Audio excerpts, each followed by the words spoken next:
돈이 될 것이 분명하니 아이디어를 모아보자는 친구의 예상이 적중했고, 친구의 인맥으로 시작한 일이 한 달도 되지 않아 주말 예약 100%를 달성했지요. 하루라도 빨리 돈을 모아야 하는 저로선 신나는 일이었어요. 그래서 메뉴 개발이며 재료 구입, 손질에 이르기까지 모든 과정에 참여해 하루도 쉬는 날이 없었어도 즐거웠습니다.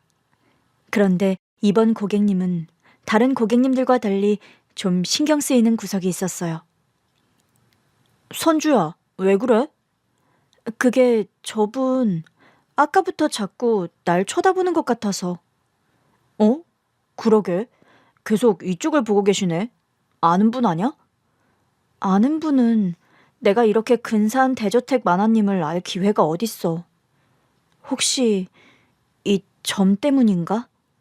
에이, 애도 아니고 사람한테 이만한 점 좀 있다고 저렇게 빤히 쳐다본다고? 다른 점이랑은 좀 다르니까 혹시 불쾌하거나 그런 건 아니겠지? 야, 무슨 말도 안 되는 걱정을 하고 있어. 만약에 네 점 때문에 불쾌하니까 요리하지 말라고 하면 오히려 내가 나서서 못해 먹겠다고 철수할 거니까 걱정하지 마. 친구는 별일 아니라고 했지만 저는 그 시선이 자꾸만 신경이 쓰였습니다. 저는 태어날 때부터 귀 밑에 탁구공만한 큰 점이 있었어요. 그냥 까맣기만 한 점이 아니라 우툴두툴해서 가까이에서 본 친구들은 항상 인상을 찌푸리곤 했죠. 그래서 어렸을 때는 항상 머리를 길게 길러 가리고 다녔는데 요리로 밥벌이 하면서부터는 어쩔 수 없이 머리를 올려묶다 보니 드러날 수밖에 없었거든요. 그래도 어른이 되어 만난 사람들은 대부분 신기하게 생각하면서도 별 생각하지 않더라고요. 그래서 자연스레 저도 잠시 콤플렉스를 놓고 살았는데 가끔 저렇게 빤히 쳐다보는 시선이 있으면 혹시 점 때문인가 하고 위축되곤 했어요. 이럴 줄 알았으면 진작 전부터 수술할 걸 그랬어. 에? 신경 쓰지 말라니까. 그리고 네가 하기 싫어 안 했던 것도 아니고 사정이 있어 지금까지 생각지도 못한 거잖아. 그래도 다른 사람이 불쾌하게 생각할지도 모르니까 했으면 좋았을 텐데. 이번에 엄마 병원비만 해결되면 돈 더 열심히 모아서 전부터 없애야겠어. 뭐가 됐든 너 하고 싶은 대로 해도 되는데 그렇게 신경 쓸 필요 없으니까 마음 편하게 가져, 어? 알았어, 고마워. 그래도 그렇게 말해주니 마음이 한결 편하긴 하다. 너 듣기 좋으라고 한 말이 아니라 사실이야, 사실. 그깟 점이 뭐라고 그렇게 신경을 쓰는 거야? 그렇게 친구 덕분에 마음의 짐처럼 내려앉은 점 생각을 털어버리고 음식 준비를 하는데 갑자기 저를 빤히 바라보던 그 집 사모님이 제게 다가오는 겁니다. 뭔가 굉장히 망설이는 듯 머뭇거리더니 불쑥 이름부터 묻더라고요. 저기 셰프님, 혹시 이름이 어떻게 돼요? 네? 저는 김선주라고 합니다. 사모님, 혹시 저 때문에 뭐 불편한 거 있으세요? 아니요, 그런 게 아니라 저기 혹시 나이는 어떻게 돼요? 몇 년생인지 물어봐도 돼요? 93년생인데요. 아, 그럼 혹시 고향이 어딘가요? 개인 사정이 있어 고향은 기억 못하지만 어렸을 때는 대전에서 살았어요. 대전... 아니, 초면에 이런 질문 너무 미안한데 이상하게 생각하지 말고 들어줘요. 혹시 고아 아니에요? 아무리 신뢰를 무릅쓰고 사과하면서 하는 질문이라지만 초면에 고아 아니냐는 질문은 살다 살다 처음 들어봤어요. 하지만 제가 더 당황스러웠던 것은 제가 고아였다는 겁니다. 키워주신 부모님이 계셨으니 고아라고 하기엔 뭐하지만 어쨌거나 현재 엄마는 저를 낳아주신 분은 아니셨어요. 왜 물어보시는 거예요? 아니, 내가 짚이는 데 있어서 그래요. 그 점은 혹시 태어날 때부터 있었던 거예요? 네, 고아는 아니지만 저를 보육원에서 데려다 키워주신 부모님은 계세요. 그럼 혹시 친부모님은 어떤 분인지, 어디 사는지 몰라요? 네. 어렸을 때 아버지랑 잠시 살았던 기억은 있는데 아버지랑 헤어지고 나서 보육원에 맡겨진 이후로는 친부모님을 만난 적은 없어요. 어, 어머, 잠시만 기다려 줄래요? 내 짐작이 맞는 것 같아. 어떡하면 좋아. 이것저것 캐묻던 사모님은 갑자기 울먹이며 휴대전화를 찾았고 저를 앞에 두고 갑자기 제가 어디 가기라도 할까봐 제 손목을 쥐며 어디론가 전화하셨어요. 언니, 잠깐만 정원으로 좀 나와봐. 확인할 것이 있어 그래. 언니, 어쩌면 우리 진주 찾은 걸지도 모르겠어. 저는 그 사모님 입에서 진주라는 이름이 나오자 깜짝 놀랐습니다. 제가 어렸을 때 쓰던 이름이 박진주였거든요. 지금 엄마가 저를 입양하면서 선주라는 이름을 주신 터라 무척 오랜만에 듣는 이름이었어요.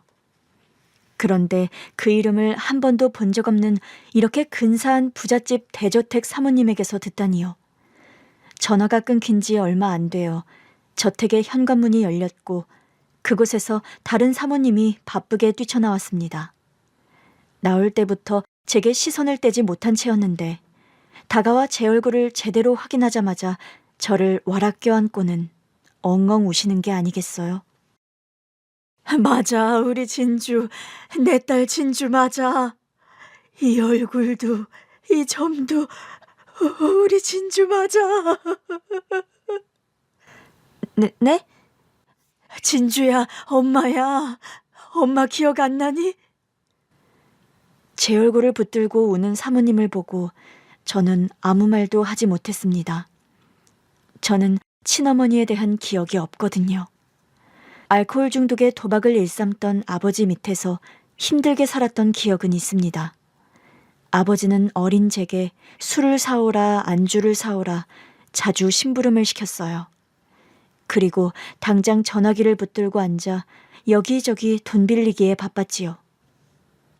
여보세요? 나다 상만이. 잘 지내냐?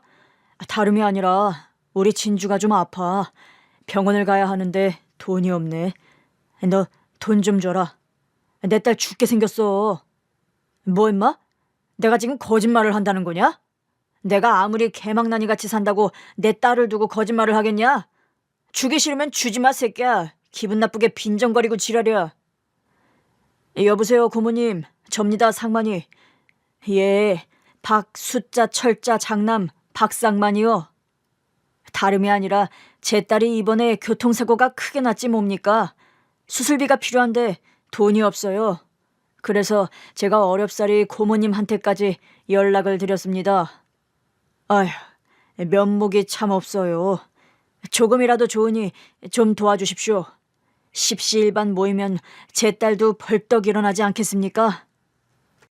그렇게 종일 전화기를 붙들고 혈연이 됐든 그냥 알던 사이든 전화번호만 알면 그저 전화하기 바빴던 것 같아요. 제가 병에 걸렸다, 교통사고가 났다며 지인들에게 돈을 달라고 했지만 그때 저는 텔레비전을 보는 척 구석에 앉아 그 이야기를 다 듣고 있었습니다. 왜 아버지는 거짓말을 할까? 왜 아프지 않은데 내가 아프다고 하는 걸까? 어린 나이에도 거짓말을 하는 아버지가 이상하다고 생각했던 것 같아요. 그렇게 돈이 조금이라도 모이면 아버지는 밤새 나가 돌아오지 않았지요. 그때는 잘 몰랐는데 그게 다 불법적으로 돈을 벌기 위해 나간 것이었어요. 어렸을 때라 그게 뭔지 몰랐는데 나중에 큰 후에야 그게 뭐인지 알았죠. 아빠, 나 머리 아파. 뭐? 아이씨, 돈 줄 테니까 약국 가서 약 사 먹고 누워있어. 아빠, 오늘은 안 가면 안 돼? 야, 내가 안 가면 돈은 누가 벌어와? 아빠 하는 일 방해하지 말라고 했지? 아버지는 제가 아파 시름시름 앓는 날에도 어김없이 집을 비우곤 했습니다. 근데 그때 제가 꽤 아팠을 거예요. 너무 어렸을 때라 정확한 병명까지는 기억이 안 나는데 혼자 앓다가 무슨 생각인지 집 밖으로 나와 돌아다니다 집 앞에서 쓰러진 저를 이웃 아주머니가 보고 신고를 해서 구급차에 실려갔었거든요. 결국 며칠 입원했었어요. 아버님이 하도 퇴원해달라 성하시니 퇴원은 허락하지만 진주 절대 안정이 필요해요. 며칠은 경과를 지켜봐야 하니 절대 혼자 두시면 안 되고요. 예, 알겠습니다. 아버님, 진지하게 들으세요. 이번에 진주 정말 큰일 날 뻔했다고요. 성인도 열이 그만큼 오르면 맥을 못 추고 쓰러지는데 진주는 오죽 힘들었겠습니까? 예, 알았다고요. 누가 뭐래도 내가 진주 애비인데 걱정해도 의사 선생보다 제가 더 하지 않겠습니까? 그렇게 아직 다 낫지 않은 저를 퇴원시킨 이유는 병원비 때문이었어요. 기력이 하나도 없어 걷지 못하는 저를 업어서 병원을 나왔는데 저를 등에 업어놓고도 아버지는 돈 잡아먹는 귀신이라고 투덜거렸죠. 아프다 핑계대고 돈을 받아먹어 그런가. 진짜 아프고 지랄이네. 괜히 데리고 나왔나. 돈 잡아먹는 귀신이 따로 없네. 그때는 그게 무슨 말인지 몰랐어요. 나중에야 오기를 부려 저와 엄마를 떼어놓은 것에 대한 아주 잠시간의 후회인 것을 알았지요. 게다가 저를 퇴원시켜야 하는 또 다른 이유가 있었으니 바로 불법으로 돈을 버는 일 때문이었습니다. 밤마다 운을 걸어 돈을 벌어야 하는데 제가 병원에 있으면 옆에서 지키고 있어야 하니 발이 묶여 싫었던 거예요. 근데 아픈 저를 혼자 두고 갈 수 없으니 결국 저를 데리고 간 것이지요. 그곳은 어른들의 거친 말과 담배 냄새로 숨을 쉴 수도 없을 만큼 답답한 곳이었습니다. 야, 아무리 그래도 그렇지 어떻게 이런 데 딸을 데리고 와? 그럼 애가 아프다는데 그냥 두고 오냐? 내가 오늘은 딱 감이 오거든. 오늘 아주 내가 다 쓸어버릴 테니까 각오하라고. 참나, 그놈의 감은 왜 왔다가 결정적인 순간에 항상 사라진대? 애가 아프면 그냥 데리고 가서 재워. 병 만들 일 있어? 그나마 다행인 것은 그곳의 아저씨들은 저에게 1,000원씩 용돈도 주고 과자 같은 간식도 사주고 한 거예요. 그런데 문제는 그 뒤로 저를 데리고 다닐 만하다고 생각한 아버지가 늘 저를 데리고 그곳에 갔다는 겁니다. 솔직히 7살밖에 안 된 제가 거기서 무슨 재미가 있었겠어요. 늘 아버지가 집에 가자고 하길 기다리면서 초코파이나 새우깡으로 지루한 시간을 버텨야만 했죠. 그러던 어느 날이었어요. 아, 이거 사기 아니야? 내가 분명히 봤다고, 저 자식 수작질 부리는 거. 무슨 말이야? 이거 생사람을 잡고 있어. 이거 한통속이야, 그치? 김씨, 최씨 둘이 편먹고 그러는 거 아니야? 이봐 박씨, 하기 싫으면 말어. 이 바닥 일 하루 이틀 일도 아닌데 왜 우기고 지랄이야? 됐어, 다시 해. 뭘 다시 해? 돈이나 내놔. 지금 박씨 앞으로 걸린 돈이 얼마나 되는 줄 알아? 그곳의 아저씨들은 아버지가 돈을 가지고 오기 전에는 다시는 함께 놀지 않겠다고 했고 결국 아버지는 돈을 구하기 위해 잠시 자리를 떠야 했어요. 저도 아버지를 따라 나서려는데 그때 아버지가 그랬습니다. 진주, 너는 잠깐 여기 있어라. 아빠 금방 갔다 올게. 나도 같이 갈래. 너 데리고 가면 어느 세월에 갔다 와. 금방 갔다 올 테니까 여기 있어. 아빠, 나도 갈래. 박진주, 너 아빠 말 안 들어? 아빠 말 안 들으면 어떻게 된다 그랬어? 혼자 살아야 한다고. 혼자 살고 싶어? 아니. 가만히 있어. 얼른 갔다 올 테니까. 그렇게 저를 아저씨들 사이에 앉혀놓고 가버린 겁니다. 그게 제가 기억하는 아버지의 마지막 모습이었어요. 저를 버리고 간 건지 나갔다가 무슨 일이 생긴 건지 알 수는 없었지요. 나중에 아저씨들이 저를 아버지에게 데려다 주려고 백방으로 알아본 모양인데 아버지를 찾지는 못했습니다. 그래서 이 집 저 집 저를 안쓰럽게 여기는 분들의 집에서 며칠씩 신세를 졌었어요. 그러다 자식이 없어 자식이 필요했던 어떤 집에 수양딸로 들어가 살게 된 거죠. 애아빠가 찾으러 올지도 모르니까 그때까지만 좀 봐줘. 찾으러 오겠어? 그렇게 가서 찾으러 온 사람을 내가 본 적이 없네. 애는 예쁘게 생겼네. 근데 비리비리 해가지고 힘이나 쓸라나 모르겠어. 말은 잘 들어. 착하고. 진주야, 이제부터 여기 아줌마 보고 엄마 하고 지내야 돼. 알았어? 아저씨는 가야 되니까. 그냥 아저씨랑 같이 가면 안 돼요? 안 돼. 아저씨 집에도 언니 오빠가 셋이나 있잖아. 너도 봤지? 저도 언니 오빠랑 같이 있고 싶은데. 아저씨도 목구멍이 포도청이라 그건 힘들겠다. 이 아줌마가 이제부터 진주 좋아하는 OS도 사주고 인형도 많이 사줄 거니까 걱정하지 마. 알았어?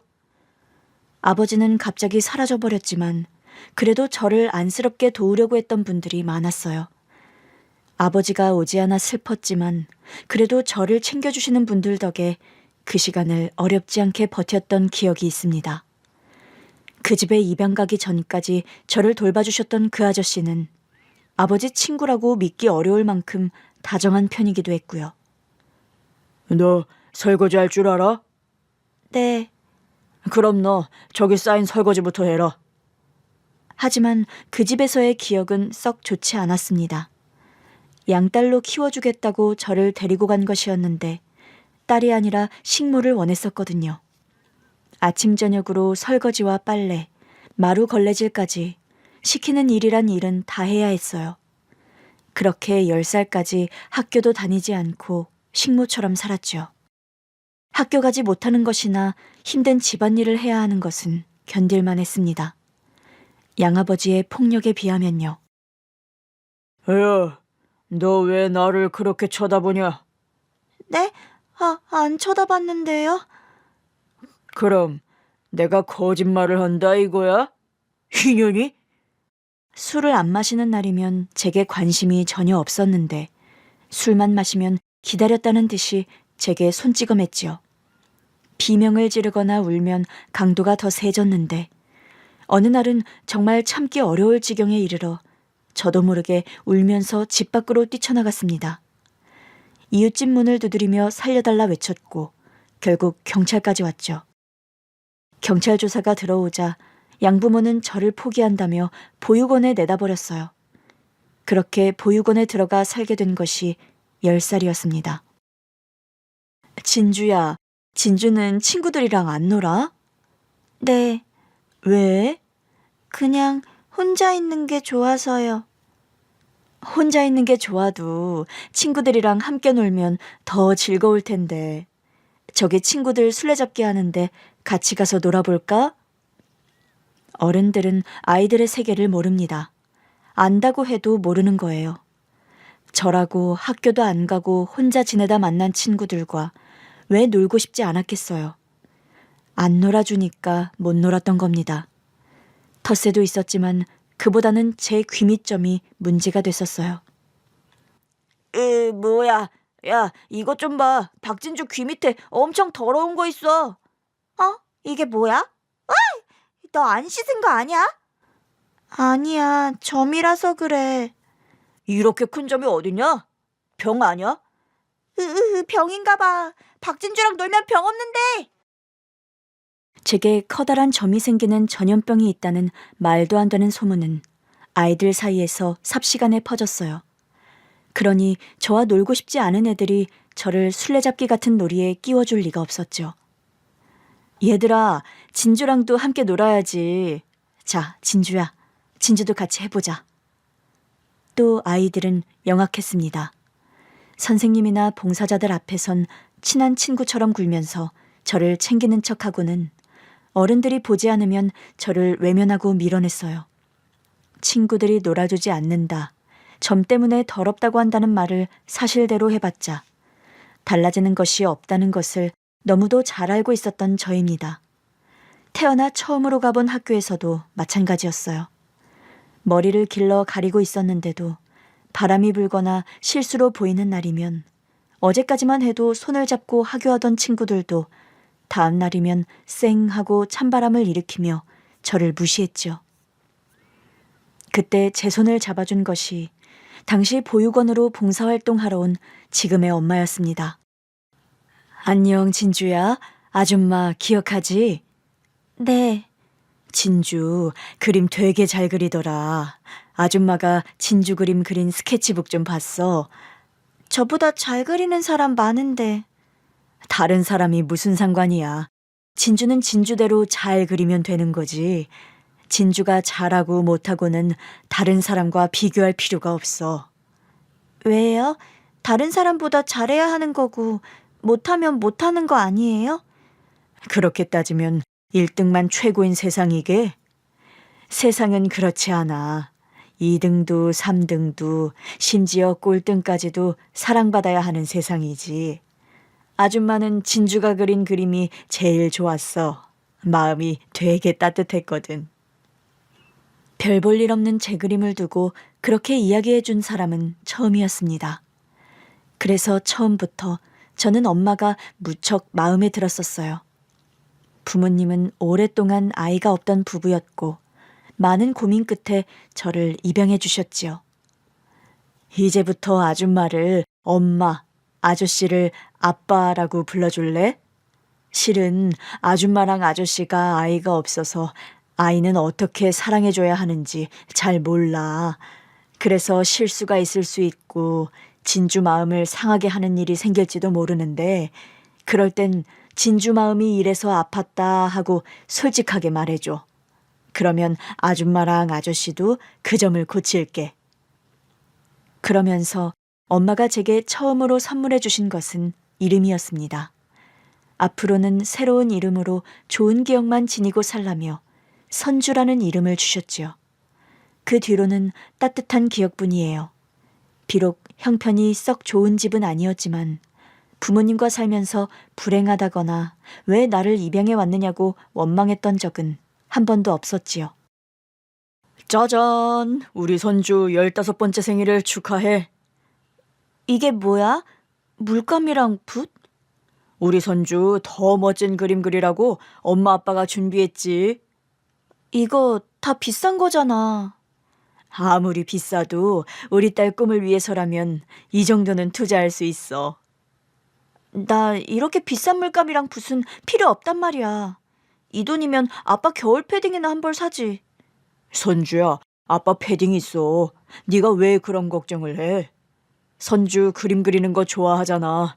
아빠가 비싼 미술학원 보내줄 능력은 못 돼도 손주가 마음껏 그림 그릴 수 있는 종이나 물감 정도는 사줄 수 있어. 넉넉지 않은 형편에도 어떻게든 지 하고 싶은 건 다 해주려고 하셨어요. 솜이 다 죽은 겨울 패딩을 버리고 새 패딩 하나 사는 건 아깝다고 생각하시면서 철마다 제 옷은 꼭 새 걸로 사주려고 하셨고요. 비나 눈이 오면 제가 우산을 가지고 갔어도 늘 학교로 마중 나오려고 하셨죠. 아이 참, 엄마, 비가 이렇게 오는데 왜 나왔어? 왜 나오긴? 우리 딸 데리러 나왔지? 나 우산 가지고 왔단 말이야. 번거롭고 귀찮게 뭐하러 나왔어? 우리 딸 데리러 오는데 번거롭고 귀찮은 일이 뭐가 있어. 엄마는 우리 딸 언제 오나 보고 싶어 목이 빠지는 줄 알았네. 다른 친구들처럼 멋진 차를 타고 마중 나오는 건 아니었지만 저는 엄마 아빠 팔짱을 끼고 꼭 붙어서 집으로 돌아가는 길이 너무 좋았습니다. 정말 사랑을 듬뿍 받으며 산다는 게 어떤 건지 느끼게 해주셨죠. 하지만 행복은 그렇게 오래 가진 않았습니다.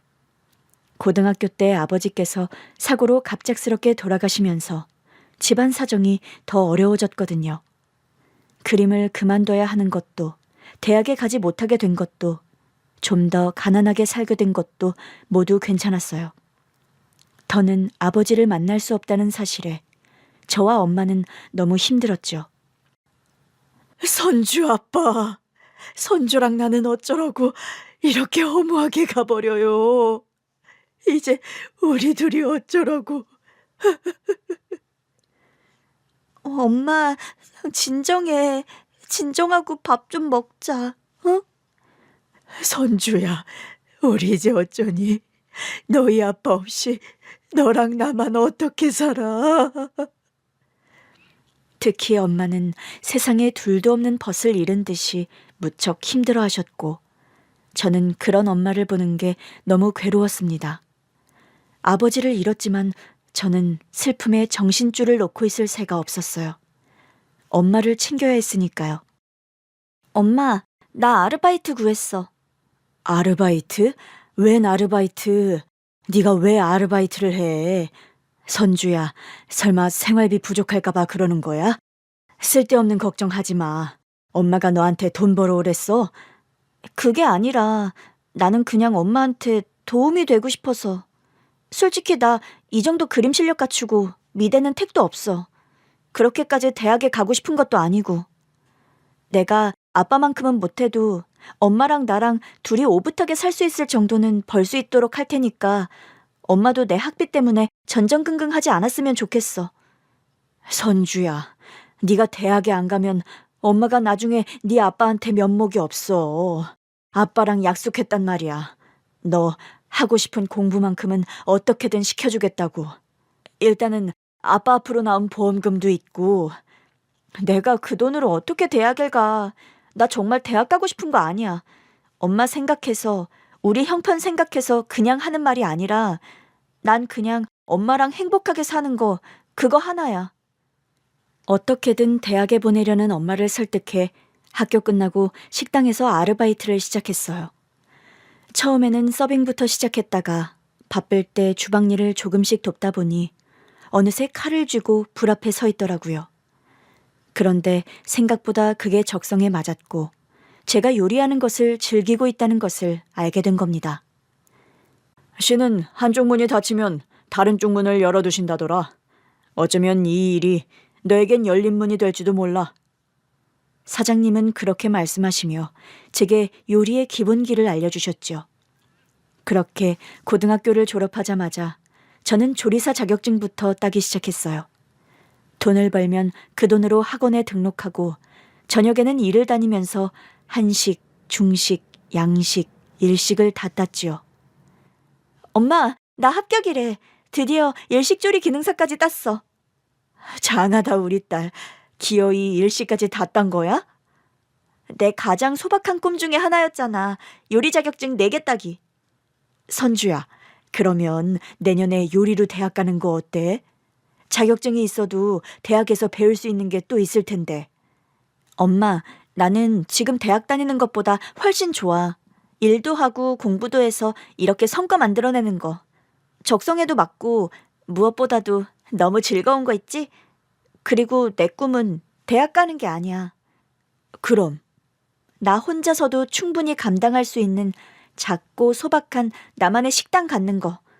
내 요리를 먹으러 온 사람들이 행복해하는 얼굴을 가까이에서 볼 수 있을 만큼 작은 식당. 그럼 엄마도 도울게. 우리 딸 식당에서 엄마는 메뉴 주문 받고 서빙도 하고 그래야겠다. 나 엄마 고생시키려고 식당 하려는 거 아니야. 엄마는 아무것도 안 해도 돼. 내가 식당에서 돈 많이 벌어 엄마 호강시켜줄 테니까. 그렇게 이제 제 식당 오픈을 목표로 두고 열심히 달리던 어느 날이었어요. 엄마가 일하다 쓰러져 병원에 실려가셨는데 검진 결과 심장에 문제가 있어 수술이 필요하다는 것이었죠. 마른 하늘의 날벼락 같은 일이라 경황이 없었습니다. 그렇게 건강했던 사람이 하루아침에 기력 없이 누워있는 모습을 보는 게 너무 힘들기도 했고요. 하지만 문제는 당장 엄마 수술비였어요. 아빠 앞으로 나온 보험금이며 가지고 있던 얼마 안 되는 재산은 전세금으로 들어가 당장 융통할 수 있는 돈이 없었거든요. 저도 생활비 보탠다 공부한답시고 벌었어도 쓸 수 있는 돈이 없었고요. 그러던 차에 친구의 제안으로 시작한 게 바로 출장 뷔페였던 거예요. 그 출장 뷔페를 한 지 얼마 안 돼 제 친어머니를 찾게 된 것이었고요. 왜 그렇게 고생을 하고 살았어? 어떻게 그렇게 살았어? 제 친어머니라고 하는 사모님은 제 얼굴을 연신 쓰다듬으며 눈물을 흘렸습니다. 저 그래도 행복하게 살았어요. 말씀드렸다시피 아낌없이 사랑을 주셨고 고생스러웠어도 불행한 건 아니었어요. 지금 너를 키워주신 어머니는 그렇다 치지만 나는 도저히 용서가 안 된다. 네 아버진 널 그 끔찍한 곳에 두고 가다니. 그 뒤로 정말 만난 적이 없어? 없어요. 찾으려 해본 적도 없고 실은 만나고 싶은 생각도 없어요. 그래, 만날 필요 없다. 그 빌어먹을 벌레 같은 사람은 부모 자격도 없어. 사모님은 불같이 화를 내며 친아버지를 향해 거침없이 욕을 했지요. 그러면서 일하던 중인 제 손을 잡아 끌고 저택 안으로 들어가려고 했습니다. 진주야, 여기서 고생하지 말고 얼른 들어가자. 네가 이런 걸 왜 해? 네? 하지만 이건 제 일인데요. 그리고 언니, 일단은 하던 일은 하게 해야지. 아직 확실하지도 않고 갑작스레 엄마라고 한들 지금 얼마나 경황이 없고 당황스럽겠어. 확실치 않다니. 확실해. 나 엄마야. 내가 내 자식도 못 알아볼까 봐? 진주라는 이름도 기억하고 있고 이 점도 분명히 내 딸에게 있었던 점이야. 그리고 인정하고 싶지 않지만 지 아빠 닮은 구석까지 있는데 어떻게 내 딸이 아니야? 알았으니까 일단 진정하고 오늘 행사부터 마무리한 뒤에 다시 이야기하자. 그렇게 해요, 응? 네, 그렇게 할게요. 그날은 저를 가장 먼저 알아본 사모님, 그러니까 저에게는 이모가 되는 분의 자식이 오랜 유학 생활을 끝으로 돌아온 것을 기념해 모인 자리였어요. 많은 일가 친척이 모인 자리였는데 어쩐지 주인공이 그 친구가 아닌 제가 돼버린 자리였지요.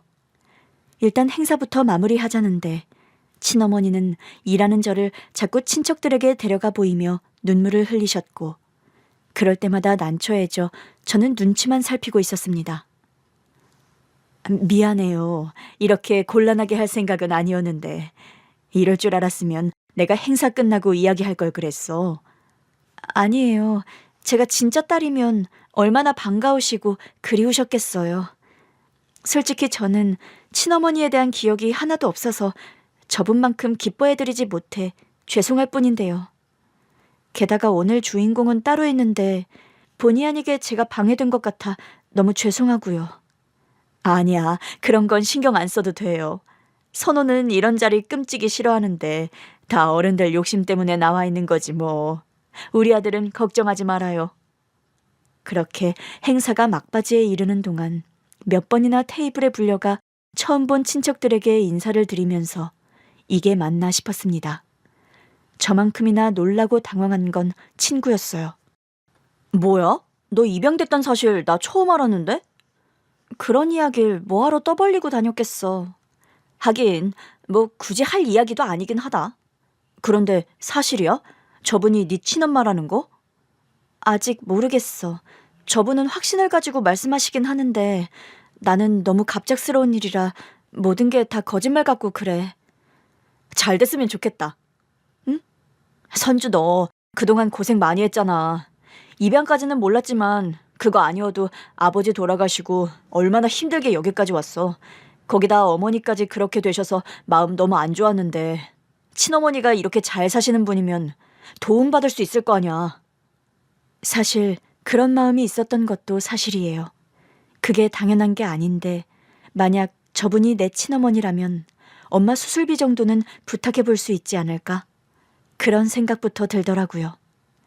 그렇게 행사가 모두 끝난 후에야 다시 만나 차분히 지난 이야기를 할 수 있었습니다. 내가 어려서 너무 철이 없었어. 박상만 그 남자가 내 첫사랑이자 마지막 사랑인 줄 알았거든. 그렇게 시작된 친어머니의 이야기가 시작되었지요. 친어머니가 아버지를 처음 만난 것은 롤러장이었다고 합니다. 친구들과 함께 놀러간 곳에서 멋지게 제조를 부리며 롤러를 타는 아버지를 보고 어머니가 홀딱 반해버린 것이지요. 인물이 좋은 편이라 주변에 여자들이 많은 것도 그땐 매력이었다고 해요. 상만 씨는 다 좋은데 주변에 여자가 너무 많아. 그게 좋기도 하고 싫기도 해. 좋으면 좋은 거지 싫은 건 또 뭐야? 그 많은 여자 중에 나를 선택했다는 건 좋은 거지만 나를 선택한 걸 알면서도 여전히 주변에 여자들이 많아 싫다는 거야. 그러니 노선 똑바로 했으면 좋겠어. 주변 여자들한테 쓸데없이 눈길 주지 말란 말이야. 참나, 나는 주지도 않는데 그들이 주는 걸 어떡하나? 보지 말라고 상자를 뒤집어 쓰고 다닐 수도 없는 노릇인데 말이야. 사랑을 하면 흔히들 눈에 콩깍지가 씬다고 하죠. 딱 그 짝이었답니다. 행동이며 말투며 뭐 하나 거슬리는 게 없이 다 좋기만 하더래요. 지금 생각하면 거만하기 짝이 없는 행동이었고 정 떨어지게 하는 말이었는데도요. 근데 예영이네는 그렇게 잘 사나? 못 살진 않지. 아버지가 큰 공장을 몇 개나 가지고 있는 식품회사를 하시거든. 하, 대단한 집따님이셨네. 근데 어쩌나? 나는 별 볼 일 없는 집안에 별 볼 일 없는 놈인데 날 못마땅하게 생각하시지 않으실까? 나도 뭐 집 잘 사는 거, 대학 다니는 거 말고 별 볼 일 있게? 우리 아버지 사람 배경으로 평가하고 그러시는 분은 아니셔. 사람 됨됨이를 보지. 분명 우리 아버지도 오빠 좋아하실 거야. 어려서 철이 없어 뭘 몰랐다던 친어머니는 당시 외할아버지 마음도 몰랐던 거였어요. 확실히 사람을 배경만으로 평가하는 분은 아니셨지만 아무리 그래도 최소한의 수준이라는 것은 생각하시고 계시던 분이었거든요. 결정적으로 아버지께서 외할아버지가 생각하는 됨됨이에도 못 미치는 분이었다는 문제도 있었지만요. 너 내일부터 외출금지다. 어디 만날 사람이 없어 저런 날라리나 만나고 다녀? 아버지가 뭘 한다고 그래요? 아버지가 상만 오빠를 만나면 얼마나 만났다고요? 2번, 3번 만날 필요도 없는 놈이야. 만나자마자 돈 욕심이나 보이는 놈이 정신이 제대로 박힌 놈이냐? 상만 오빠 야망가예요. 나중에 사업으로 크게 일어날 사람이라고요. 그래서 아빠 도움받아 시작을 해보려고 하는 건데 왜 그 야망을 높이 평가해주지 않는 거예요? 뭐? 야망? 그건 야망이 아니라 허세다. 실체 없는 헛된 꿈이지. 그 녀석은 절대 사업으로 일어날 사람이 아니야. 사기꾼이 됐으면 됐지 절대 그럴 수 없어. 벌써부터 내게도 너를 두고 협상을 하려고 하는 거 못 봤어? 따지고 보면 외할아버지의 말이 틀린 말은 하나도 없었습니다. 뭐 하나 이뤄낸 것이 없었던 아버지가 외할아버지의 첫 만남에서 딸이 자기에게 홀딱 빠져 있으니 시간 낭비하지 마시고 빨리 사위로 인정해서 지원해달라는 이야기를 했으니까요. 외할아버지가 보시기엔 친어머니를 사랑하는 게 아니라 도구처럼 이용하고 있는 걸로 보였을 거예요. 제가 기억하는 아버지라면 당연히 그럴 사람이기도 했고요. 하지만 사랑에 빠진 엄마는 그것을 인정하지 못했고 기어이 사고를 치고 만 겁니다. 임신? 지금 뭐라고 했어? 임신이라고 한 거야? 이제 돌이킬 수 없어요, 아버지. 저 상만 오빠랑 결혼해서 이 아이 낳아 키울 거예요. 절대 안 돼. 애는 당장 지워라. 그리고 정혜영, 너 미국으로 가라. 그딴 쓰레기 같은 새끼 만나 그러고 살 거면 당장 미국으로 들어가. 다신 들어오지 마. 꼴도 보기 싫으니. 내 인생이에요. 왜 아버지는 상만 오빠 단점만 보려 하시는 거예요? 장점도 있는 사람이에요. 자꾸 단점만 보려 하시니 단점만 보이시는 거라고요. 친어머니는 가족과 끈질긴 싸움을 했고 결국 자식 이기는 부모 없다는 말처럼 기어이 이기고 만 겁니다. 하지만 외할아버지도 그렇게 순순히 받아들여 주시진 않았다고 해요. 내 밑으로 들어와 밑바닥부터 일을 배워라. 애영이 말대로 네가 됨됨이가 된 사람이라면 네 그릇이 얼마나 넓고 깊은지 내게 증명해야 할 거다. 모든 건 그 이후부터다. 결혼도 혼인신고도 너를 내 가족으로 인정하는 것도 말이야.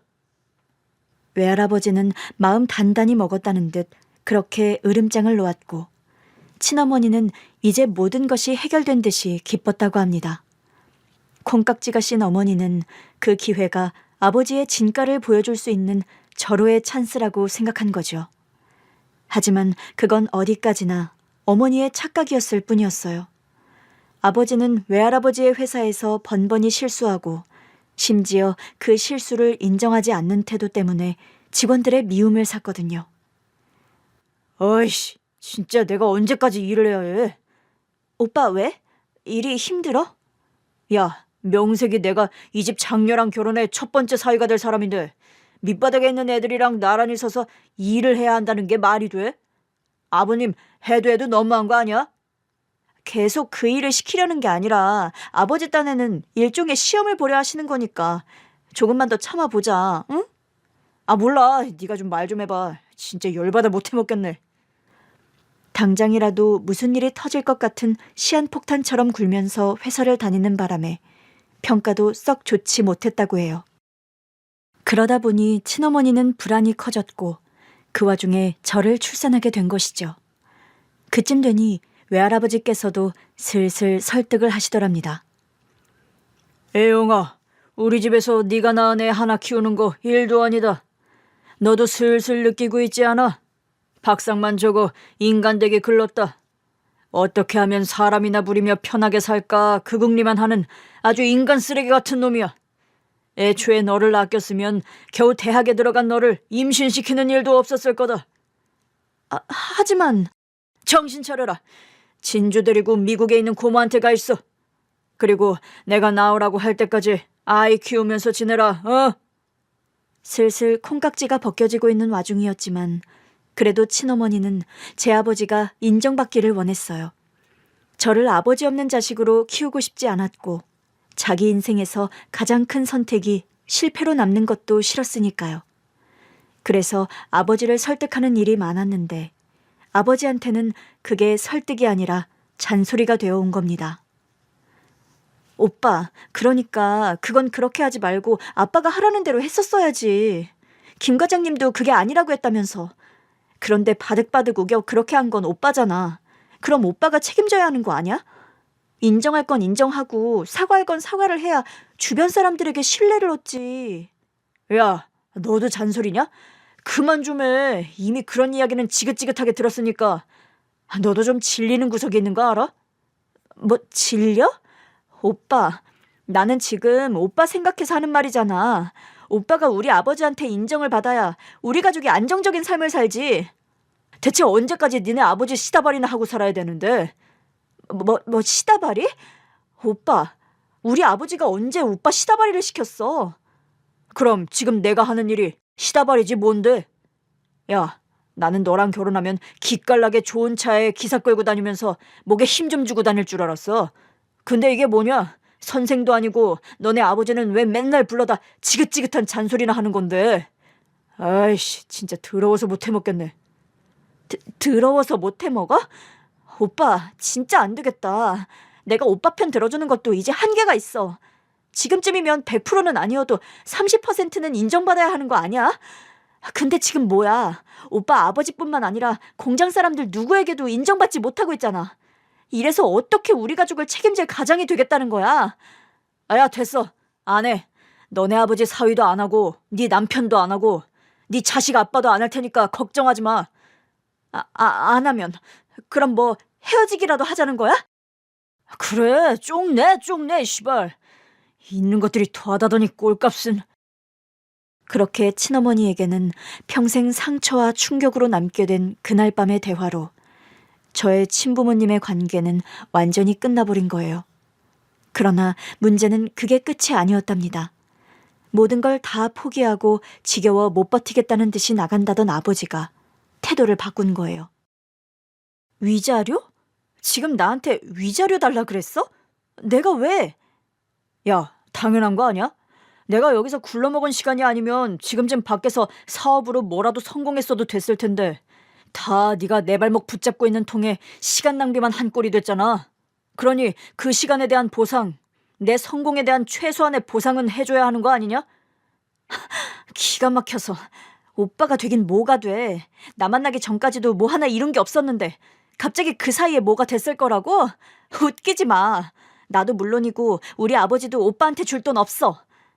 애영아, 우리 좋은 시절 있었잖아. 그 시절 생각해서 좋게 끝내자. 괜히 쓸데없이 내 자존심에 성질 건드려봤자 너한테 좋을 거 하나도 없어. 일부러 오빠 자존심, 성질 건드리려는 거 아니잖아. 내 말이 틀렸어? 오히려 오빠가 나한테 위자료를 줘야지. 어떻게 나한테 위자료를 달래? 나 오빠가 이렇게 무능력하고 한심한 사람인 줄 알았으면 절대 오빠랑 결혼할 생각 안 했어. 우리 아버지한테 보여드릴 생각도 못 했을 거라고. 너 지금 말 다 했냐? 후회 안 하지? 아니, 내가 왜? 나는 이제 후회할 일 없어. 오빠랑 헤어지면 홀가분할 텐데 내가 왜? 그래, 그 마음 언제까지 가나 보자. 고이 잘 간직해둬라. 알았지? 그때는 그 말이 무슨 의미인지 몰랐답니다. 다음 날 제가 있어야 할 침대가 텅 빈 것을 본 후로는요. 아버지는 그날 저를 데리고 종적을 감춰버렸고 그게 친어머니에게는 최고의 복수였다는 것은 틀림없는 사실이었죠. 그게 마지막이 될 줄 어떻게 알았겠어. 그때까지만 해도 며칠 뒤에 다시 연락이 오겠거니. 그래서 나는 돈도 다 준비해뒀다고. 그래, 그때는 아버지도 순순히 돈 주고 끝내라고 체념하셨었지. 이렇게 다 자랄 때까지 못 볼 줄 누가 알았겠냐고. 널 데리고 간 후 10년이 지난 후에야 만났어. 아버지를 만나셨어요? 어디서요? 살아계신 거였어요? 지금은 뭐 하고 사는지 모르지. 여전히 개망나니처럼 살고 있겠지만 마지막으로 봤던 게 교도소 면회 가서였어. 교도소요? 사기죄로 들어가 있더라. 보자마자 너 어딨냐 물었더니 너무 덤덤하게 잃어버렸다고 했어. 하도 아무렇지 않아 보여서 거짓말인가 했는데 정말 없더구나. 그 뒤로 언니는 거의 정신줄 놓고 살았어. 결혼이 뭐야. 연애도 못하고 오로지 너 하나 찾겠다고 전국 보육원은 다 뒤지고 다녔는데 타이밍이 안 맞았나 봐. 이모가 그런 이야기를 하자 갑자기 친어머니는 멈췄던 울음보를 다시 터뜨렸고 저를 품에 안고 정말 꺼이꺼이 오열을 하며 우셨지요. 자초지종을 듣고 나니 친어머니가 너무 안타깝고 마음이 아팠습니다. 아버지는 어머니 이야기를 묻지도 못하게 하셨었어요. 원망은 없었지만 입양되기 전까진 분명 궁금해하고 본능적인 그리움도 있었지요. 저는 이모의 요청에 따라 유전자 검사를 위해 머리카락을 넘겨주었어요. 네 엄마는 확신을 하지만 혹시 모르니 더 확실히 해두는 게 좋을 것 같아서. 서운하진 않지? 그럼요. 저도 확실히 해두는 편이 좋아요. 여전히 실감이 안 나는데요. 그렇게 집으로 돌아와 엄마를 보니 그제야 눈물이 나더라고요. 엄마는 갑자기 눈물을 쏟아내는 저를 영문도 모른 채 한참을 안아주었죠. 저는 눈물 콧물을 뺄 만큼 빼고 나서야 그날 있었던 일을 털어놓았어요. 엄마는 너무 놀라 한동안 입을 떡하니 벌리고 아무 말씀도 못하시다가 반대로 엄마가 눈물을 펑펑 쏟으셨죠. 하늘이 도왔다. 하늘이 도왔어. 세상에 어쩜 그런 인연이 다 있어. 내가 평생 죽기 전에 선주 네 친부모 찾아주면 원이 없겠다 했는데 엄마는 정말 이제 원이 없다. 여한이 없어. 어? 내 친부모를 찾아주려고 했단 말이야? 너는 괜찮다 하지만 그래도 천륜이란 게 있는데 너같이 예쁜 애를 내 딸로 만날 수 있게 해줬으니 감사 인사를 하고 싶었어. 네 아빠 살아있을 때부터 줄곧 생각했었던 거야. 근데 이렇게 만나게 됐다니 엄마는 이보다 더 기쁠 수가 없다. 더는 바라는 게 없어. 그건 저도 전혀 생각지 못한 것이었어요. 평생 친부모 자식간처럼 살았다고 생각했는데 부모님께서는 거기까지 생각하고 계셨던 것이지요. 엄마는 바라는 것이 없다고 하시지만 저는 아니었어요. 제가 그분의 친자식이길 간절히 바란 가장 큰 이유가 바로 아픈 엄마 때문이었거든요. 다행히도 친어머니의 예상대로 저는 그분의 친딸이 맞았고 확실한 유전자 검사 결과지를 받자 다시 한번 눈물바다가 됐지요. 그제야 저도 조금 실감이 나는 것 같았고 한 번도 느껴보지 못했던 친어머니의 따뜻한 품이 느껴지는 것 같기도 했습니다. 이런 말씀 드려서 너무 죄송한데요. 어? 무슨 말인데? 뭐든 말해도 돼. 부탁이 있어서요. 부탁? 어머 애순아, 진주가 나한테 부탁이 있대. 나는 이것도 너무 좋다. 내가 진주 부탁을 들어줄 수가 있잖아. 아유, 팔불출처럼 그러지 좀 마. 그래 진주야, 뭐든 편하게 말해봐. 뭐든 들어줄게. 하늘의 별이라도 따달라면 그것도 해주마. 그게 아니라 실은 말씀드렸다시피 저희 엄마가요. 엄마? 아, 너 입양에 키워주신 어머니? 그러고 보니 수술이 필요하시다며. 괜찮으신 거야? 네, 큰 수술을 하셔야 하는데 제가 그게 돈이 좀 부족해서요. 이런 부탁드리는 거 너무 염치 없는 거 알지만 돈을 좀 빌려주시면 제가 어떻게든 갚을게요. 지금 하는 일이 잘 되고 있기도 하고. 박진주, 너 지금 무슨 말을 하는 거야?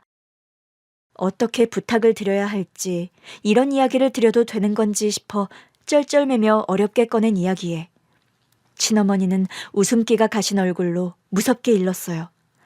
저는 깜짝 놀라 입을 다물고 말았고요.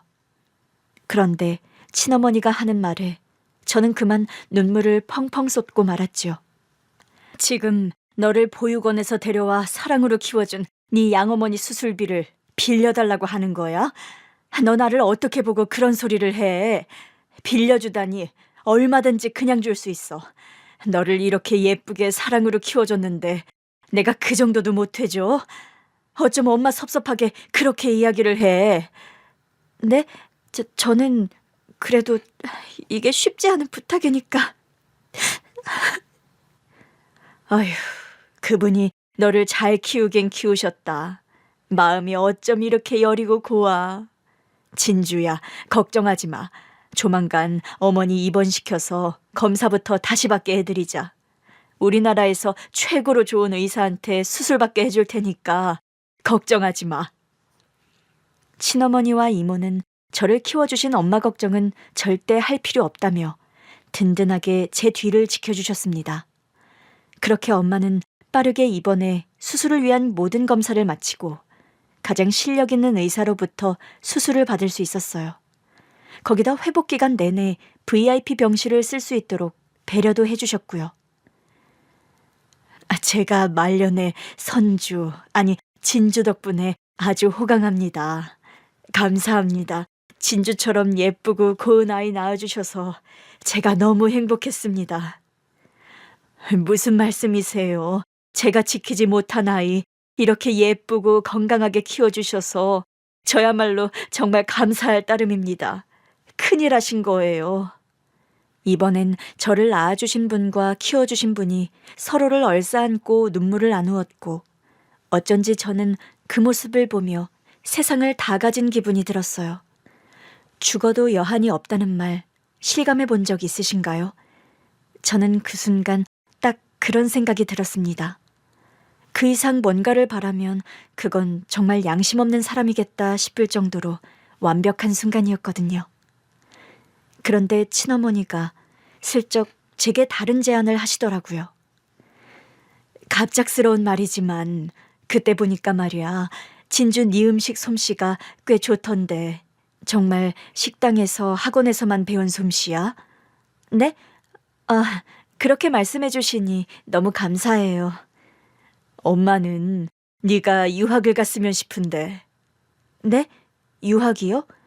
그 정도 실력이면 외국에서 공부해 더 실력 키울 수 있을 거야. 유럽에 있는 유명 조리학교에 입학하는 게 어떻겠니? 엄마가 같이 가줄게. 네? 저는... 그것은 분명 저에게 엄청난 기회였어요. 그동안은 형편 때문에 상상도 할 수 없었던 학교를 돈 걱정 없이 다닐 수 있는 기회였으니까요. 하지만 그렇다고 쉽게 결정할 수 있는 문제는 아니었습니다. 제가 유학을 가버리면 결국 엄마는 혼자가 되는 것이니까요.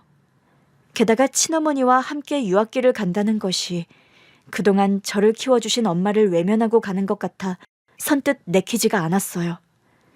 그런데 감사하게도 제 마음을 알아주시고 제 엄마도 함께 가시지 않겠냐 제안해 주시더라고요. 유럽이요? 제가요? 아유, 저는 힘들어서 안 돼요. 왜 엄마, 같이 가서 지내면 힘들지도 않을 텐데. 엄마는 비행기 타고 오래 가본 적도 없고. 너도 알잖아, 엄마 폐소공포증 있는 거. 비행기 탈 생각만 해도 속이 울렁거리고 식은땀이 나는 게 힘들어. 나는 엄마가 같이 갔으면 좋겠는데. 선주, 아니 진주야. 엄마는 한국에서 우리 진주 무사히 돌아오기를 기다리고 있을게. 그러니 엄마 걱정은 하지 말고 너 배우고 싶은 거 마음껏 배우면서 날개 펼치고 와. 엄마는 그러면 더는 바라는 게 없어. 아니, 요즘엔 이게 꿈인가 생시인가 싶을 정도로 행복한 일밖에 없어서 너무 좋다. 그러니 엄마가 못 달아준 날개 달고 더 넓은 세계 배우고 와. 그날 엄마는 울면서 제 손을 꼭 잡고 간곡히 부탁하셨습니다. 하지만 엄마가 아무리 그렇게 말씀하셔도 마음이 놓이지 않아 결정을 못하고 있는데 어느 날 친어머니께서 저를 데리고 어딘가로 데려가 주셨어요. 조경이 잘 되어 있고 깔끔한 신축 아파트였습니다. 엄마, 여기서 모실까 해. 저희 엄마를요? 엄마가 안전하고 건강하게 잘 계셔야 진준이가 유학 갈 결심이 설 것 같아서. 어때? 이만하면 엄마 가끔 나와서 산책도 하시고 마트도 가까우니 편하게 잘 계실 것 같은데. 정말 좋아요. 한 번도 이런 곳에서 사신 적이 없어서 엄마도 정말 좋아하실 것 같아요. 그래. 그러니까 키워주신 엄마 걱정은 하지 마. 평생 병원 걱정, 생계 걱정 하지 않을 수 있도록 이 엄마가 책임질게. 응? 저는 그제야 비로소 유학길에 오를 수 있었습니다. 그렇게 지금은 유럽에서 상상도 못 해본 삶을 살고 있어요. 엄마 병원비 걱정을 하며 출장 뷔페 사업에 나섰다가 잃어버린 친어머니를 찾아 180도 다른 인생을 살게 된 거예요. 친어머니와는 그동안 함께하지 못했던 시간을 실컷 보내고 있고 한국에 있는 엄마와는 매일 통화하고 있습니다. 정말이지 하루하루가 너무 행복해 미칠 것 같아요. 하지만 저는 제가 무엇을 해야 하는지도 잘 알고 있어요. 제게 온 이 거대한 행복은 저만을 위한 것이 아니거든요. 저는 앞으로 이 복을 다른 사람들에게 어떻게 나눌 수 있는지 고민을 해보려고 해요. 행복은 돌고 도는 거잖아요. 식당을 운영하며 한 달에 한 번씩 보육원이나 노인복지시설 음식 봉사활동을 하는 것도 생각 중이고 아니면 무료 급식소 같은 것도 생각 중이에요. 무엇이 됐든 제가 받은 지금과 같은 사랑을 많은 사람에게 돌려줄 수 있는 방법을 찾을 생각입니다. 지금까지 제 이야기 들어주셔서 감사드립니다. 여러분께서도 저처럼 꼭 행복하시길, 행복을 찾으시길 바랍니다.